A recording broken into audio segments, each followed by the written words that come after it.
तो मेरे व्यूअर और सब्सक्राइबर मेरे से पूछ रहे थे कि भाई ये जो Flipkart Axis bank credit card है, इसका जो कैशबैक मिलता है वो कब मिलता है, कहाँ मिलता है, कैसे मिलता है, इसको यूज कैसे करना है, इस पे एक डिटेल वीडियो बनाएं क्योंकि काफ़ी कन्फ्यूजिंग होता है कि हमको कैशबैक कब मिलता है, उसको यूज कैसे करना है, तो ये ईजिली समझ में नहीं आता है। तो इस वीडियो में मैं आपको स्टेप बाय स्टेप बताऊंगा कि आप कब शॉपिंग करते हैं तो आपको कैशबैक मिलता है और कौन-कौन से शॉपिंग पे आपको कैशबैक मिलता है और उस कैशबैक को आपको जो है यूज़ कैसे करना है अपने शॉपिंग में और ये कैशबैक आपको कैसे चेक करना है आपके एप्लीकेशन में यानी कि फ्लिपकार्ट एक्सिस बैंक एप्लीकेशन में। तो वो सारे क्वेश्चंस का आंसर आपको इस वीडियो में डिटेल में मिलेगा और मैं प्रॉमिस करता हूँ कि इस वीडियो को पूरा देखने के बाद कैशबैक से रिलेटेड यानी कि Flipkart Axis bank credit card के कैशबैक से रिलेटेड दूसरा कोई भी वीडियो फ्यूचर में नहीं देखना पड़ेगा।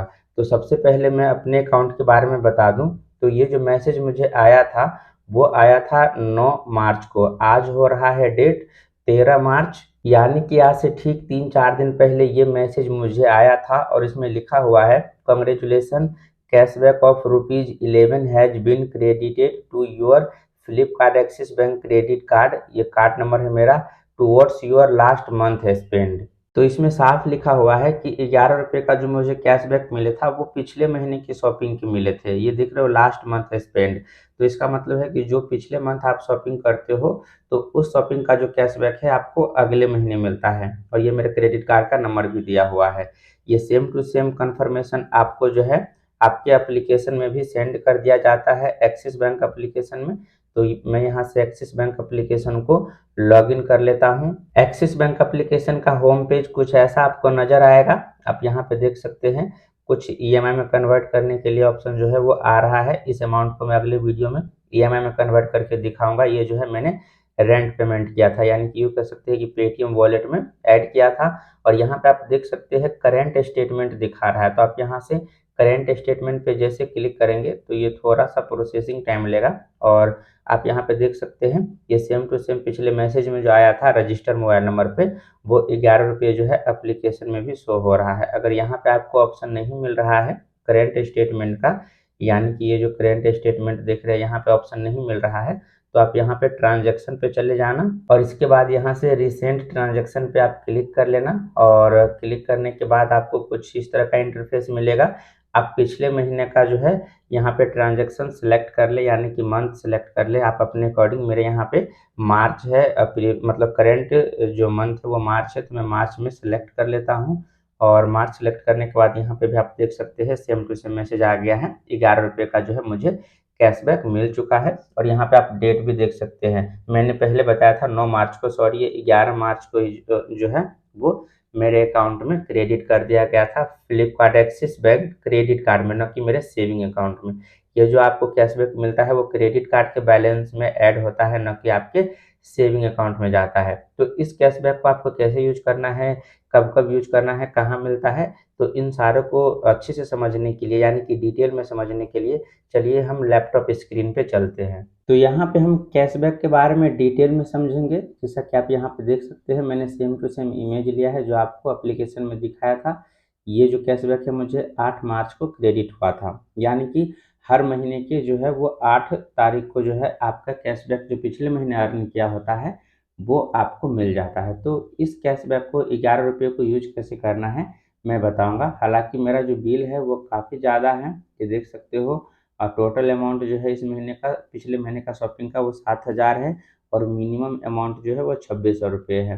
फिर भी कैशबैक कम क्यों मिला है, क्योंकि मैं मैक्सिमम जो हूँ वो अपने अमाउंट को ईएमआई में कन्वर्ट कर देता हूँ, या फिर जो मेरा अमाउंट होता है वो रेंट पेमेंट के थ्रू जो है वो ट्रांसफ़र होता है। तो आपको पता है कि रेंट पेमेंट पे, वॉलेट ऐड पे या फिर ईएमआई कन्वर्ट करने पे जो कैशबैक है वो नहीं मिलता है। तो ये 11 रुपये जो कैशबैक है वो मैंने कोई सब्सक्रिप्शन लिया था तो उसका जो है वन टाइम पेमेंट किया था और वन टाइम ही इसकी जो है मैंने जो इसका पेमेंट जो है वो एक साथ ही कर दिया था, तो मुझे 11 रुपये का कैशबैक मिला है। तो ये 11 रुपये का कैशबैक जो है वो मैंने शॉपिंग किया था फरवरी के महीने में, यानी कि 11 फरवरी से लेके और जो बिल जनरेट हुआ था 11 मार्च को, तो 11 मार्च तक के बीच में जो भी शॉपिंग किया था उस पे जो मुझे है वो 8 मार्च को मिला था 11 रुपये। 11 रुपये मुझे मिला था, यहाँ पे लिख देता हूँ। और ये जो 11 रुपये है वो पिछले महीने की शॉपिंग के लिए मिला था, लेकिन पिछले महीने जितने भी मैंने शॉपिंग किया था और जितना भी मेरा ईएमआई था वो सारा एक साथ यहाँ पे बिल बन के आया है, उसमें 11 रुपये कम नहीं हुआ है। तो आप ध्यान रखें, इस 11 रुपये को मान लो कि मेरा जो है वो 11 मार्च को बिल जनरेट हो गया, तो 11 मार्च से लेके मैं 11 अप्रैल के बीच में, क्योंकि 11 अप्रैल को फिर से बिल जनरेट होगा, तो इस बीच में मैं जो भी शॉपिंग करूँगा उसमें से जो ये मेरा 11 रुपये है, मान लो कि मैं 1000 का टोटल शॉपिंग कर लेता हूँ, तो उसमें से जो मुझे अप्रैल में पे करने पड़ेंगे वो 989 रुपये ही पे करने पड़ेंगे, 11 रुपये कम हो जाएंगे। इसको मैं एक अच्छा एग्जाम्पल के थ्रू आपको समझा देता हूँ, ताकि आपके जो है वो अच्छे से ये डाउट क्लियर हो जाए और आपके दिमाग में हमेशा से ही ये जो कैशबैक से रिलेटेड डाउट था वो क्लियर हो जाए अच्छे से। तो मैं फरवरी के महीने का तो एग्जाम्पल नहीं लूँगा, क्योंकि फरवरी के महीने में जो मैंने शॉपिंग किया था उसका कैशबैक मिल चुका है। तो मैं जो हूँ स्टार्ट करूँगा मार्च से, और आज डेट हो रहा है 13 मार्च। तो आप इन बातों का ध्यान रखें। और आज से ठीक 2 दिन पहले 11 मार्च को जो है मेरा बिल जनरेट हो गया था, तो आज 11 तारीख के बाद जो भी मैं शॉपिंग करूँगा उसका बिल जो है सीधा अप्रैल में जाएगा।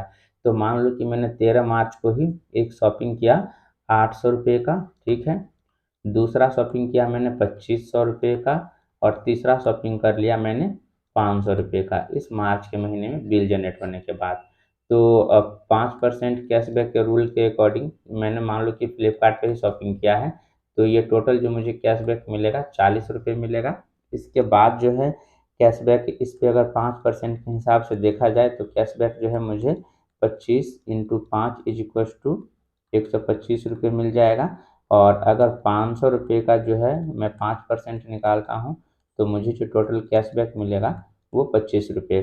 तो टोटल कैशबैक जो मैंने 3 ही एग्जाम्पल लिए हैं, 3 ही शॉपिंग, आपके ज़्यादा शॉपिंग भी हो सकते हैं या कम शॉपिंग भी हो सकते हैं। तो टोटल कैशबैक जो मैंने अर्न किया वो टोटल कितना कैशबैक हो गया, 40 रुपये प्लस 125 रुपये प्लस 25 रुपये, तो ये टोटल कितना हो गया, 190 रुपये का जो है मैंने कैशबैक अर्न कर लिया, अगर मैं मार्च के महीने में 11 मार्च से 11 अप्रैल के बीच में शॉपिंग करता हूँ तो। पर आप ध्यान रखिए, ये जो 2500 रुपये हैं, तो इस 2500 रुपये को चाहे आपने रेंट पेमेंट में कन्वर्ट किया, यानी कि रेंट पेमेंट किया है, या फिर आपने शॉपिंग किया है, दोनों में से कुछ भी किया है, इसको आप ईएमआई में कन्वर्ट कर सकते हैं। 2500 या इससे ज़्यादा जो भी एक साथ का अमाउंट होता है उसको ईएमआई में कन्वर्ट कर सकते हैं। तो मैं मान के चलता हूँ कि मैंने जो है वो ईएमआई में कन्वर्ट नहीं किया है, एक साथ पेमेंट करने वाला हूँ, क्योंकि जैसे मैं ईएमआई में कन्वर्ट करूँगा तो ये जो मुझे 125 रुपये है वो नहीं मिलेंगे। तो मेरा जो टोटल बिल आएगा, यानी कि टोटल बिल आएगा अप्रैल के महीने में 11 अप्रैल को, मैं यहाँ पे लिख देता हूँ, 11 अप्रैल को बिल जो है वो जनरेट होगा। तो टोटल कितना आएगा, टोटल शॉपिंग मैंने किया 800 प्लस 2500 प्लस 500, तो ये टोटल को ऐड करेंगे तो कितना हो जाएगा 3800। तो अगर मैं वन टाइम पेमेंट करता हूँ तो बिल में जो है मुझे 3800 आएंगे, और इसमें से -11 रुपये होंगे जो मैंने फरवरी के शॉपिंग किया था, और फरवरी के शॉपिंग का कैशबैक जो है मुझे मार्च में मिला था, ये वाले 11 रुपये। तो इसमें से 11 रुपये कम हो जाएंगे, तो ये 3789 रुपीज़ का ही मेरा जो है वो बिल बन के आएगा। तो उम्मीद करते हैं कि आपको कैशबैक का ये थोड़ा सा जो डाउट है वो क्लियर हो गया होगा। अब आपके मन में ये डाउट आएगा कि ये तो 11 रुपये कम हुआ, जो मैंने फरवरी के महीने में शॉपिंग किया था और उसका जो कैशबैक है मार्च में मिला था, तो उसका 11 रुपये यहाँ पे अप्रैल में कम हुआ है। लेकिन मैंने जो है मार्च के महीने में भी तो शॉपिंग किया है जिसमें मुझे 190 का कैशबैक मिला है, तो वो कैशबैक मुझे कब देखने को मिलेगा, तो ये अप्रैल में 190 रुपये कम नहीं होंगे, लेकिन ये अप्रैल में आपको 8 अप्रैल को जो है वो शो कर दिया जाएगा कि आपको जो है कैशबैक 190 रुपये का मिला है, हर तारीख के 8 तारीख को। जैसे कि देख सकते हैं मार्च में 8 तारीख को आया था, उसी तरीके से फरवरी में भी 8 तारीख को आया था। तो आपको 8 अप्रैल को बिल जनरेट होने से 2-3 दिन पहले ही मैसेज आ जाएगा कि आपने जो पिछले महीने शॉपिंग किया था उसका 190 रुपये जो है आपको ऐसे ही मैसेज में क्रेडिट होके आ जाएगा, लेकिन बिल उतना ही बन के आएगा जितनी की आपने पिछले महीने शॉपिंग किया था। अब मान लो कि 11 अप्रैल को आपका जो है वो बिल जनरेट हो जाता है, तो 11 अप्रैल को बिल जनरेट होने के बाद 11 अप्रैल से लेके 11 मई के बीच में मान लो कि अप्रैल में फिर से आपने जो है वो 3000 रुपये का शॉपिंग किया, सारा मिलाकर के 3000 रुपये का शॉपिंग किया, कुछ 500 का, कुछ 200 का, कुछ 300 का, कुछ 700 रुपये का शॉपिंग किया था। तो सारा मिला के जो आपका शॉपिंग है वो 3000 रुपये का हो गया। तो 3000 रुपये अप्रैल में अगर शॉपिंग करोगे तो उसका बिल जो है वो 11 मई को जनरेट हो जाएगा।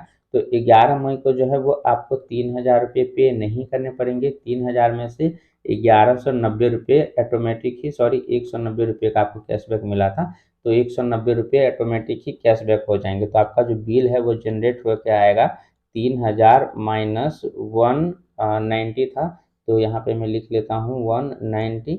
तो इसको अगर सब्सट्रैक्ट करेंगे तो ये 1 आ जाएगा, ये 8 आ जाएगा और ये 3 आ जाएगा, यानी कि 3810 रुपये का ही आपका जो है 2810 रुपये का जो है आपका बिल जनरेट होकर आएगा, जबकि आपने शॉपिंग जो है वो 3000 रुपये का किया था।